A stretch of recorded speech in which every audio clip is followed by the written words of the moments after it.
Yes, look, it was pretty evident that the situation is pretty volatile in our region, even before Prime Minister Modi came. When it comes to the decision to strike, the operational opportunity came only after Prime Minister Modi left. And the cabinet decision to actually approve the operation happened only 2 days after.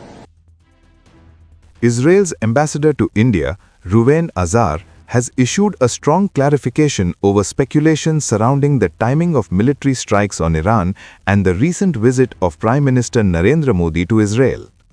The envoy said the decision to carry out the joint military operation with the United States came only after what he called an operational opportunity that emerged once the Indian Prime Minister had already left the region. His remarks were aimed at countering several theories that suggested the timing of the strikes might have been linked to Modi's diplomatic visit.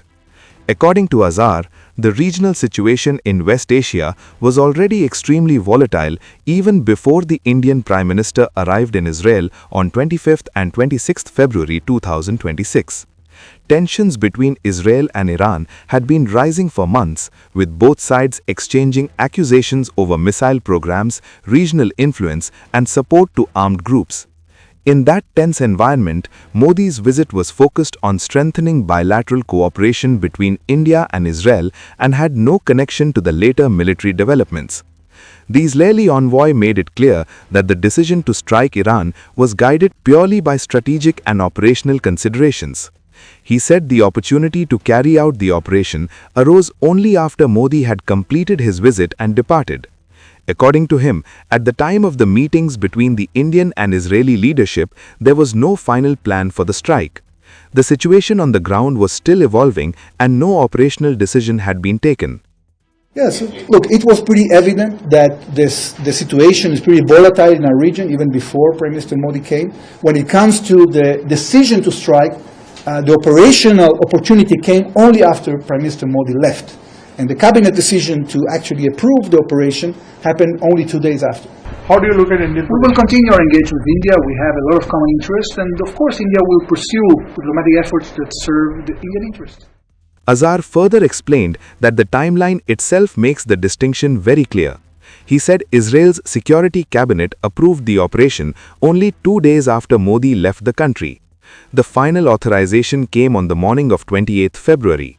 This, he stressed, shows that the diplomatic visit and the military action were separate developments and should not be linked together. The ambassador also addressed broader questions about the goals of the current military operations. He said neither Israel nor the United States is planning an invasion of Iran. Instead, the focus is on countering what Israel describes as destabilizing capabilities and security threats in the region. Azar said the objective is to create conditions in which the Iranian people themselves can push for a change in policy or leadership if they choose to do so. According to the Israeli envoy, a more stable West Asia would benefit not only Israel but also the wider international community. He said reducing security threats and preventing further escalation is crucial for the stability of Gulf nations and global energy routes.